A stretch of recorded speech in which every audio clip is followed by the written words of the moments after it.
C'est parti, jingle.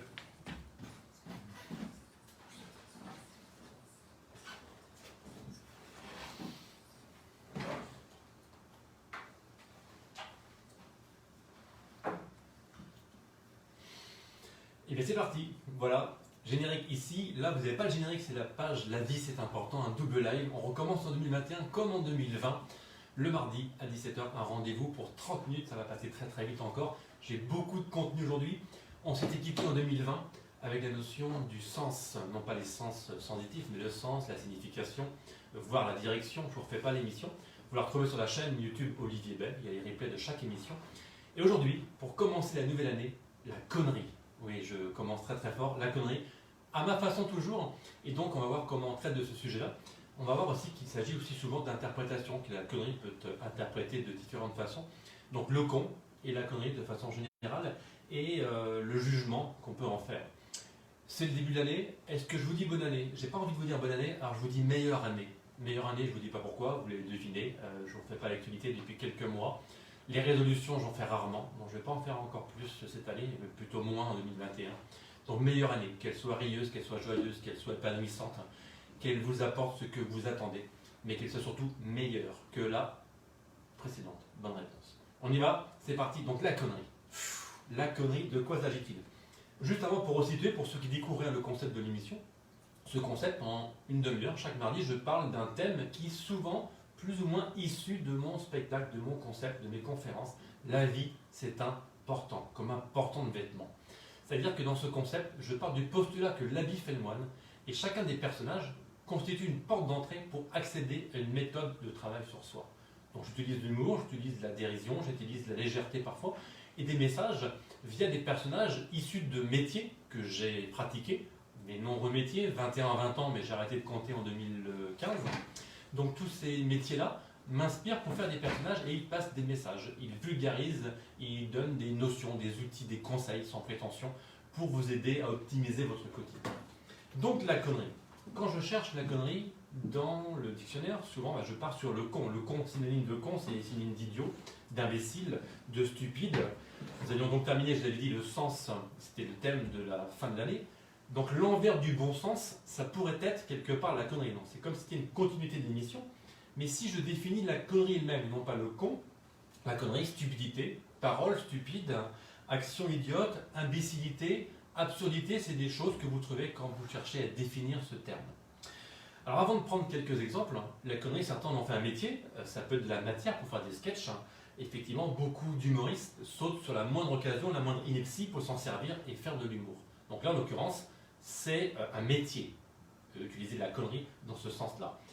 Ça ne plaît pas à tout le monde, il y a plein de styles d'humour qui ne plaisent pas à tout le monde, il en faut pour tous les goûts, et en connerie, c'est la même chose. Un exemple, rapidement, il est très connu, il franchit souvent les limites de la décence et du bon goût, il en a fait sa spécialité, il adore mettre en scène la connerie humaine, je parle de Jean-Marie Bigard. Vous l'avez trouvé, quand on parle connerie humoriste, souvent vous pensez à Jean-Marie Bigard, c'est un exemple parmi d'autres.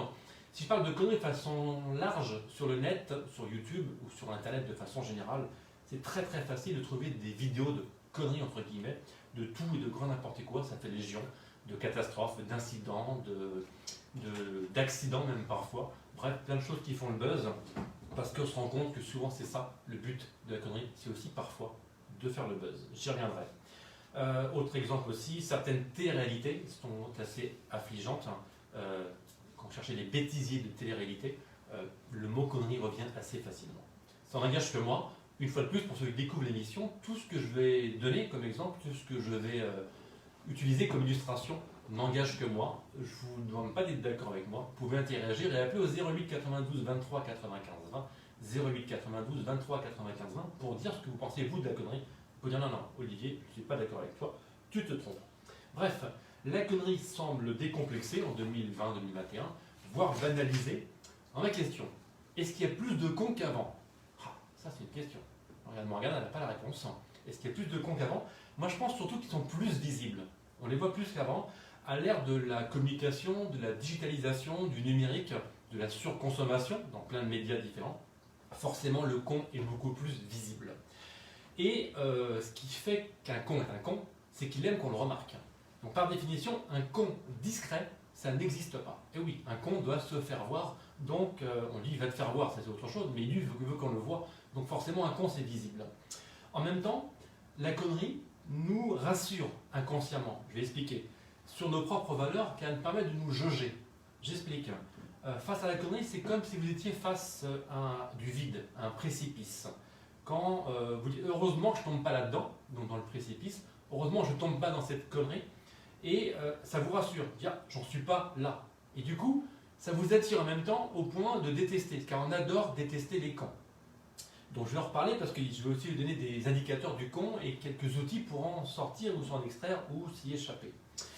Autre point, donc parfois la connerie, elle est plus simple à plusieurs. Et oui, parce que c'est ce que j'appelle moi l'émulation négative. Ça me rappelle l'époque où j'étais prof, j'étais 20 ans prof, et mes élèves, certains étaient les premiers à suivre les conneries des autres. C'était pas forcément des meneurs, mais ils suivaient. Ils suivaient ce que j'appelais les leaders négatifs. Et donc la connerie à plusieurs peut être plus facilement organisable, entre guillemets, et c'est une pratique qui se fait aussi à plusieurs. La connerie, ça peut être un sport collectif. Donc bref, vous l'aurez compris, je fais beaucoup de recherches, et j'étais étonné moi-même de trouver autant de choses sur la connerie, sur le net, car c'est un sujet qui intéresse beaucoup de gens. Il y a beaucoup d'études, des comportements, études très très sérieuses, et je vais vous donner quelques pistes. Donc il y a plein de situations. Il y a une situation qui nous vient souvent à l'esprit s'il fallait qu'on fasse une enquête, des statistiques sur la connerie, c'est au volant d'une voiture. Et oui, car au volant d'une voiture, c'est comme si on se sentait en sécurité, c'est comme si on se sentait intouchable, ça désinhibe, et du coup, c'est comment dire un lieu de multiplicateur de conneries, le volant. Et donc forcément, plus on conduit, plus on est à l'aise, plus on se sent sûr de soi, et plus on se lâche.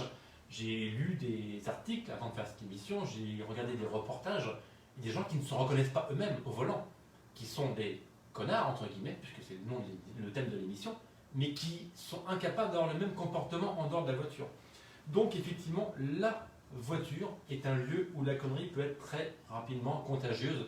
On a tous assisté à des engueulades dans des carrefours, et ça me fait penser effectivement à l'exemple que je viens de vous prendre des élèves qui vont entraîner d'autres dans la connerie. Et je pense que souvent l'automobiliste a cette capacité contagieuse et cette sorte de cercle vertueux négatif à mettre de l'huile sur le feu et à faire du grand n'importe quoi entre deux automobilistes. Mais le con c'est qui? C'est le chauffeur, c'est l'autre? Est-ce que le con c'est l'autre? Ça on se le dit souvent. On se dit oui mais quand on se parle à soi-même, souvent on arrive de dire mais quel con? Pourquoi j'ai fait ça? Et oui, on s'autocritique. Et souvent réussir à se questionner, donc à s'autocritiquer, c'est peut-être un premier passage pour sortir de la connerie. Parce qu'on en fait tous des conneries, on est tous le con de quelqu'un, je reparlerai de cette citation parce qu'il y a différentes sources. Et donc la connerie, elle peut être insidieuse. Et parfois, ça peut être une vie entière pour accepter ou reconnaître une erreur qu'on a pu faire. Elle peut être involontaire, elle peut être inconsciente. Donc il y a plein d'expériences qui montrent que la connerie, c'est une façon de se comporter dans différentes situations. Et il y a plein de situations différentes, plein de circonstances différentes. Je vous donne quelques-unes. Un comportement négatif, donc l'interprétation négative de quelqu'un, c'est ce qu'on appelle une erreur fondamentale d'attribution, scientifiquement parlant. L'erreur fondamentale d'attribution, c'est qu'en fait, je vais juger quelqu'un d'irrespectueux, ou de con, puisque c'est le terme approprié aujourd'hui, alors que le comportement de cette personne-là peut être lié à des conséquences et certaines circonstances que je ne connais pas. Donc, le jugement hâtif, d'ailleurs, sur cette radio, parfois, les gens téléphonent et des interprétations de sujets, des débats, très souvent, qui peuvent être houleux sur la radio. Mais attention, il y a toujours un esprit critique, parce que ce que vous pouvez prendre pour de la connerie premier degré, c'est juste une interprétation qui n'est pas forcément bonne. Je ferme la parenthèse. Quelqu'un peut, par exemple, vous blesser, vous faire du mal, sans avoir cette intention-là. Donc, on peut facilement penser qu'il le fait exprès, et pour la connerie, c'est la même chose. On peut juger qu'il fait exprès de faire cette connerie, alors que ce n'est pas du tout le cas. C'est fait maladroitement, c'est fait sans faire exprès, inconsciemment, et pour la connerie, c'est aussi possible. Le bruitage vous était offert par Morgane. Elle vient de faire une connerie, elle vient de faire tomber un micro. Voilà, merci Morgane d'illustrer cette émission. Donc je parlais d'interprétation. Il y a un concept qui m'est revenu à l'esprit en préparant cette émission, c'est l'effet Pygmalion. Je ne sais pas si vous connaissez, je pourrais presque en faire une émission entière et je vais juste vous donner les grandes lignes. En fait, l'effet Pygmalion peut provoquer des erreurs d'interprétation et ça peut être crescendo. Pour la petite histoire, j'avais fait un mémoire pour être titulaire en tant que prof, 95, ça fait un petit moment, sur cette thématique-là. On m'a même reproché que ce n'était pas assez pédagogique. Donc l'effet Pygmalion, c'est que vous allez voir chez les autres ce qu'on vous dit d'y voir. Vous allez voir chez les autres ce qu'on vous dit d'y voir. Je prends deux exemples. Et dans le monde de l'enseignement, dans le monde professionnel en général, là c'était la rentrée, peut-être qu'il y a des nouveaux collègues avec vous, des nouveaux profs, bref. Prenez l'exemple que vous voulez, et puis je prends deux exemples extrêmes. Premier exemple, un prof, bon, ça peut être un collègue de travail, tiens, il y a un nouveau, tu vois, il y a un fait, c'est le frère de machin, on ne le connaît pas du tout, on sait juste que c'est le frère de. Les profs font souvent ça au début d'année, ah, t'as qui comme classe? Oh, t'as le frère de machin, tu vas en baver. Il est juste le frère de. Et donc, le prof arrive, il fait l'appel, il voit le frère de machin. Et du coup, il va voir chez cet élève-là, chez cette personne-là, ce qu'on lui a dit d'y voir. Et donc, ça va fausser son comportement. Vous allez le voir, et vos comportements, votre attitude même corporelle, et votre façon de l'aborder, va faire que vous allez adorer cette personne-là. Ça, c'est un peu, pour résumer très très rapidement et très succinctement, l'effet Pygmalion. Allez chercher parce que c'est très intéressant. Et en fait, on est influencé par l'avis des autres et on ne peut pas aller contre. Et quelque part, même si on veut se faire notre propre avis, si quelqu'un a vraiment dressé un tableau négatif ou positif sur quelqu'un, eh bien forcément on a tendance à l'écouter. Donc attention à l'effet Pygmalion par rapport à la connerie. Sauf que la connerie, souvent, on l'a devant les yeux, donc on a besoin de personne pour nous dire quelque chose avant. Donc attention aux mauvaises interprétations, au raisonnement, ce que j'appelle les raisonnements faussés. Raisonnement faussé du cerveau, et d'ailleurs la psychologie cognitive montre que notre cerveau, bizarrement, est programmé pour penser connement, entre guillemets, pour se tromper. Daniel Kahneman, toutes les références que je donne pendant l'émission, par habitude pour ceux qui me découvrent, je les mets dans la description de la vidéo YouTube. Donc c'est un psychologue qui a été également prix Nobel d'économie. Il a un livre que j'ai découvert en préparant l'émission qui parle des deux modes de raisonnement du cerveau. C'est système 1, système 2. Je vais vous en parler très rapidement. Le sous-titre, c'est les deux vitesses de la pensée. Et donc le système 1, rapidement, c'est la pensée et le raisonnement rapide, automatique, économique, très peu coûteux en énergie, c'est ce qui va générer les réflexes, par exemple. Le système 2, lui, il est plus lent. Il fait appel à la conscience, il est coûteux en énergie. Et donc, quand je me fais un avis très rapidement sur quelqu'un, je fais forcément appel au système 1. C'est aussi ce système qui va réagir face à la peur. On avait fait une émission sur la peur.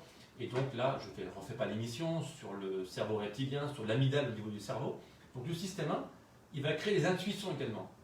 Et face à une situation, face à un con, hop, c'est le système 1 qui vous fait réagir, qui vous fait ne pas être d'accord, qui vous fait être choqué par rapport à un comportement. C'est le système 1. Mais parfois, il peut y avoir une confusion du fait de réagir aussi vite face à un comportement. Ce qui peut nous sembler vrai n'est peut-être pas si vrai que ça. Donc on prend pour vrai quelque chose qu'on voit très rapidement, parce qu'on ne prend pas le temps de juger, on ne prend pas le temps d'interpréter. Et donc le système 1 fait qu'on peut se tromper très facilement sur les autres, et donc sur leur connerie en l'occurrence.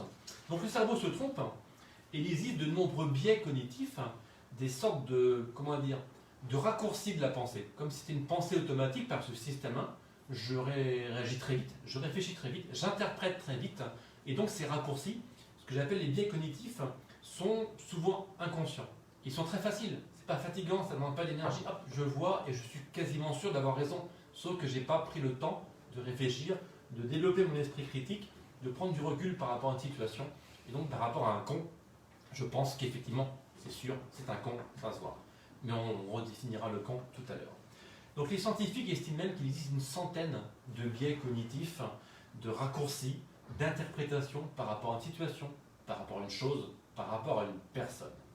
Donc, on dit souvent l'habit ne fait pas le moine. Pour ceux qui me connaissent, vous savez que moi je dis souvent l'inverse. L'habit fait le moine. C'est même le postulat de départ de mon concept. La vie, c'est important, comme important mes vêtements, de mes conférences, ou de mon spectacle, ou des différentes interventions que je peux faire. L'habit fait le moine. Pourquoi je dis ça?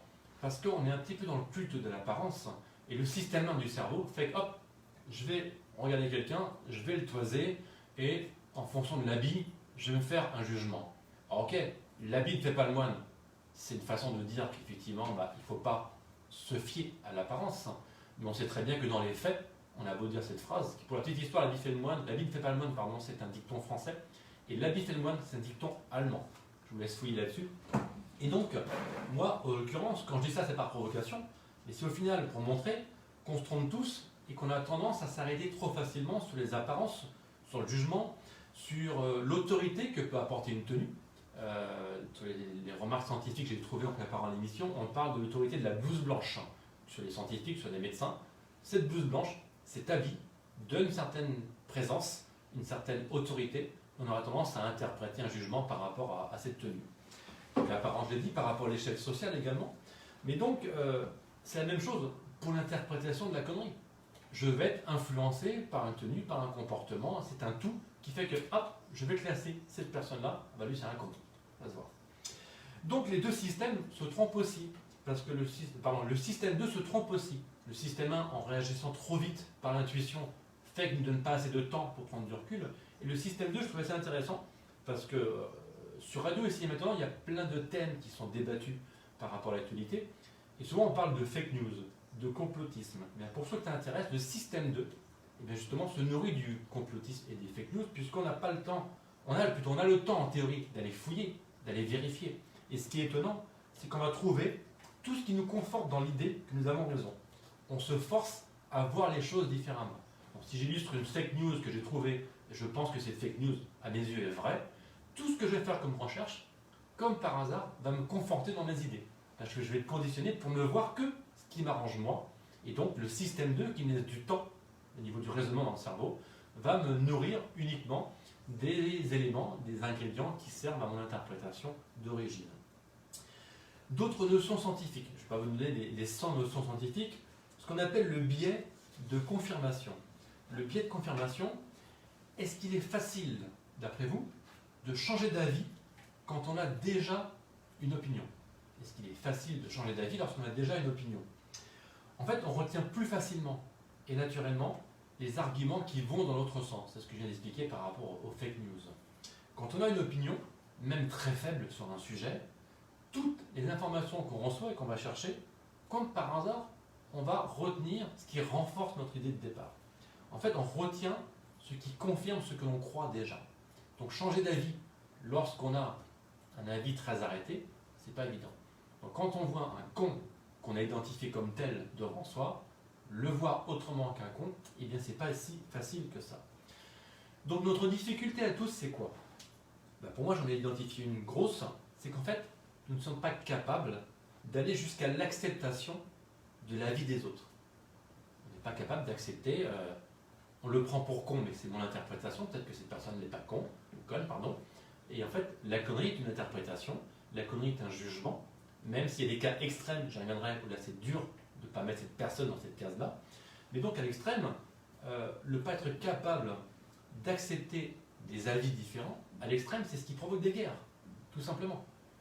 Et donc, souvent face à ces problèmes de communication, de compréhension, quand je suis amené à avoir ce genre de discussion, que ce soit dans un atelier, un séminaire, une conférence, une discussion quelle qu'elle soit, j'aime bien résumer tout ça en une seule question. Voulez-vous avoir raison ou voulez-vous être heureux?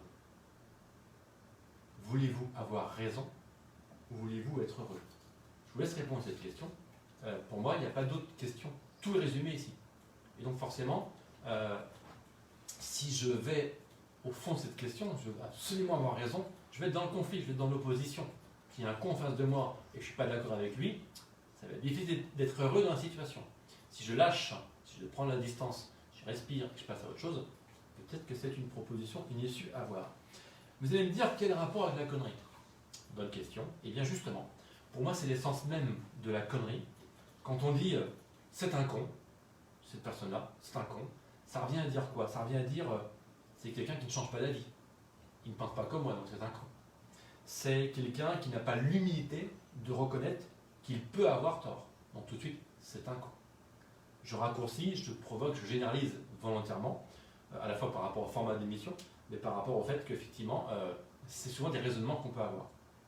Si je devais lister les caractéristiques du con, alors, à quoi reconnaît-on un con? Alors attention, je l'ai dit, celui qui vient nous pourrir la vie avec des tout petits gestes, des tout petits désagréments, qui peuvent paraître anodins, mais qui nous font dire, mais pour qui il se prend celui-là? Voilà, souvent on reconnaît un con comme ça. Des petits gestes de transgression qui augmentent par palier.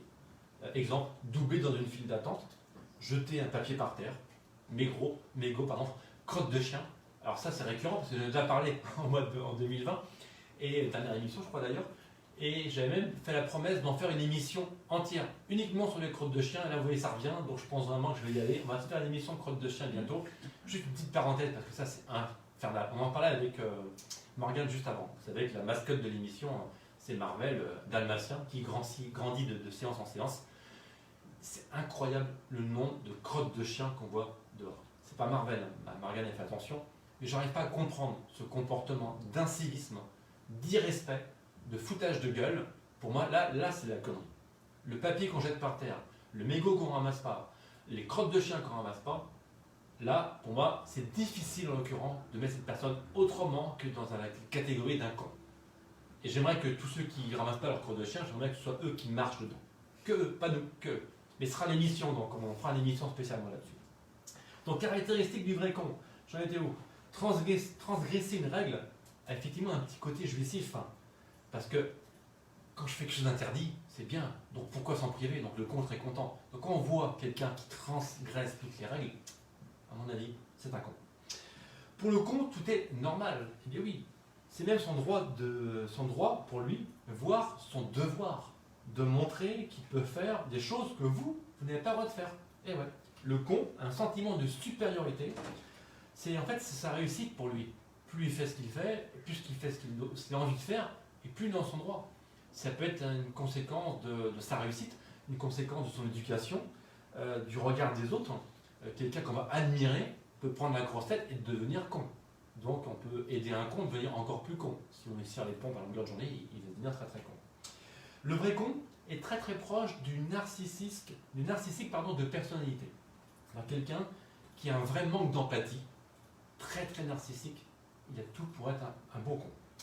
Alors, le con a un tel ego que son comportement de domination peut blesser les autres en permanence sans le faire valoir, sans forcément s'en rendre compte. C'est pas forcément consciemment, mais il y a un tel sentiment de domination, de supériorité, que le con peut être con sans forcément s'en rendre compte. Encore deux petits points de caractéristiques. Le con fait mal parce que ça l'arrange. Ce n'est pas une haine personnelle quand il vous fait mal, mais c'est dans sa sphère à lui. Quelque part, il a besoin de marcher sur les autres. Le con a besoin de rabaisser, le besoin de manipuler, mais c'est presque un autre sujet. Mais le con, voilà, va blesser, va faire mal, même si c'est pas contre vous personnellement, c'est sa façon de fonctionner. Le con passe toujours en premier, c'est moi d'abord, et la phrase, vous la connaissez tous, les femmes et les enfants d'abord. Ben, le con, il dit pas ça. Il dit moi d'abord, et puis les autres, on verra plus tard. Bref, la phrase qui identifie le connard, c'est quand quelqu'un vous dit vous savez qui je suis? Et la phrase qui identifie la victime du connard, c'est pour qui il se prend. Eh ouais. Petite parenthèse, je vais essayer de faire vite, le temps passe toujours trop vite le mardi. Un mini extrait de la fois d'une de mes conférences et de mon spectacle. Il y a un personnage, c'est le physionomiste. Physionomiste, l'un des métiers que j'ai pu faire. Pour la petite histoire, c'était à Roland-Garros lors de la dernière victoire française. Je laisse un petit silence. C'était quand? Plein disent Noah 1983. Non, c'était en 2000.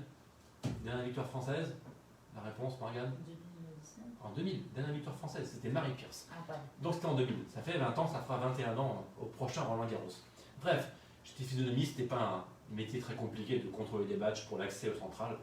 Je vous la fais très courte. Un monsieur qui vient odieux, un habitué de Roland-Garros, il refuse de me montrer son badge. Et j'insiste, je l'empêche de passer. Bref, le jeu reprend, il ne peut pas rentrer. Il fait un scandale. Oui, vous savez pas qui je suis.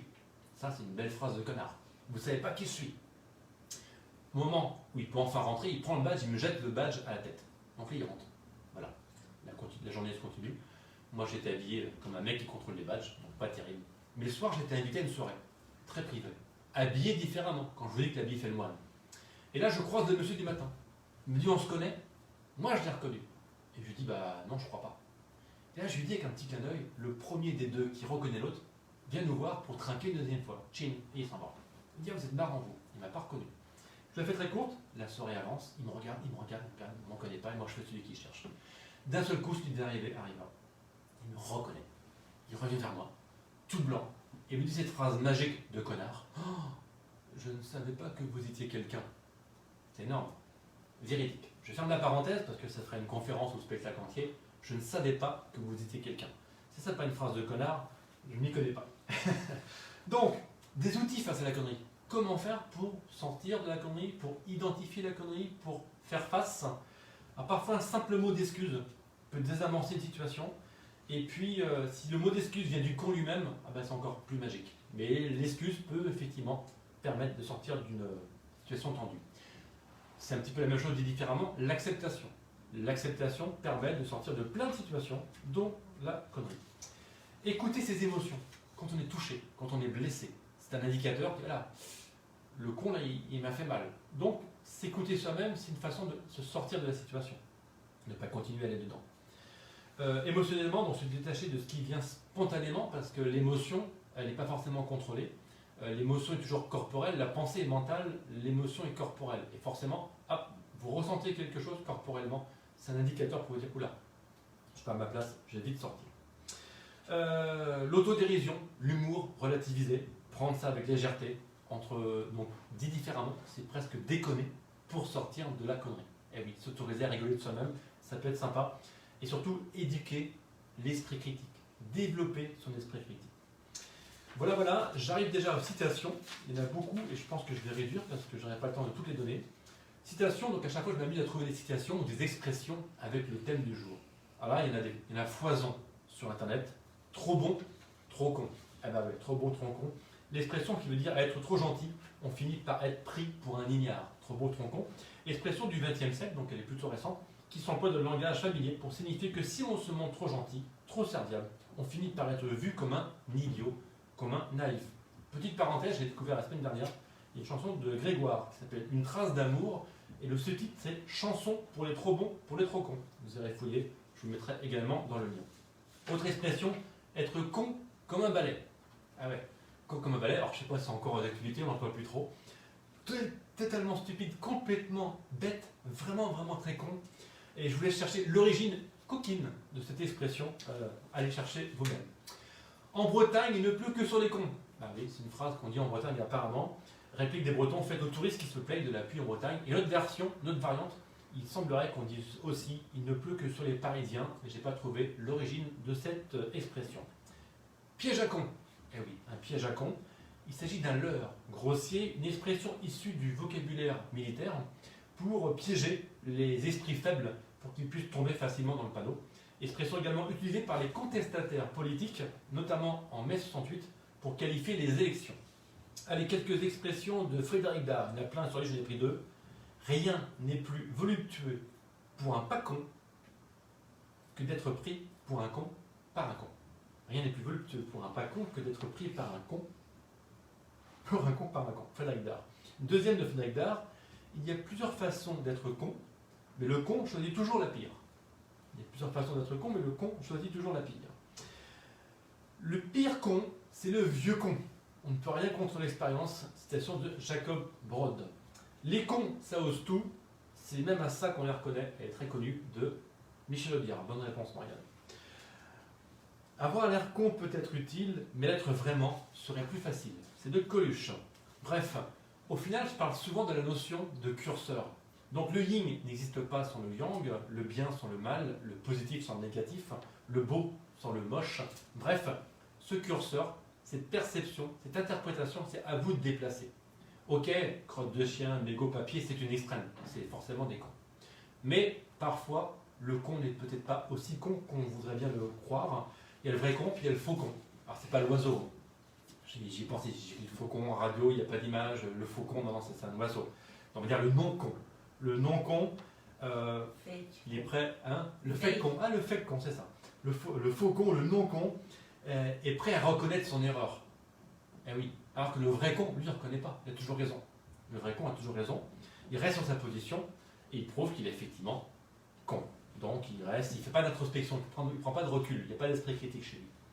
Pour terminer, je pense surtout à la connerie et au jugement de valeur. Donc j'aime beaucoup, moi, j'ai beaucoup de mal, je vais dire, avec les comportements irrespectueux, avec les incivilités. Donc promis, ça fait des fois que je m'engage, à 203, on fera une émission sur les crottes de chiens, et ce sera pour bientôt. Si ce thème vous intéresse, j'ai été fortement inspiré d'une vidéo de la RTS, Radio-Télévision Suisse. Je vous mettrai le lien. d'une émission dans la tête de, et là c'était dans la tête d'un con, et c'est une émission qui dure 52 minutes, super intéressante, je vous mettrai le lien. Il y a plein de choses que j'ai piochées pour vous aujourd'hui dans cette émission. On vous explique que le cerveau est programmé pour penser à l'envers du bon sens, hein, et tout ça c'est expliqué dans la vidéo. Il y a aussi le livre La psychologie de la connerie de Jean-François Marmion, Système 1, Système 2, j'en ai déjà parlé. Et puis la chanson, allez voir, Parce qu'on est con, chanson de 2009 je crois de Camini. Donc bref, je pourrais terminer en faisant une grosse connerie mais ce serait trop facile vu le thème du jour. N'oubliez juste jamais de déconner, si j'avais un petit conseil à vous donner. Amenez de la légèreté dans votre vie, essayez de prendre les choses avec du recul, faites les choses sérieusement sans vous prendre au sérieux. Faire un bon usage de la connerie, je pense que ça pourrait nous aider dans de nombreuses situations à partir du moment où on ne blesse personne. Je pense qu'on est tous égaux, même devant la connerie. Alors, on est tous le con de quelqu'un, on est bien d'accord. N'oubliez jamais, prenez soin de vous pour pouvoir prendre soin des autres. On se retrouve la semaine prochaine avec l'opposé de la connerie. C'est pas l'intelligence, on pourrait croire que c'est ça. L'opposé de la connerie, il semblerait que ce soit la sagesse. Rendez-vous la semaine prochaine. Cette émission à retrouver sur ma chaîne YouTube, Olivier Bay. Et bonne soirée à tous, avec ou sans conneries. Ciao.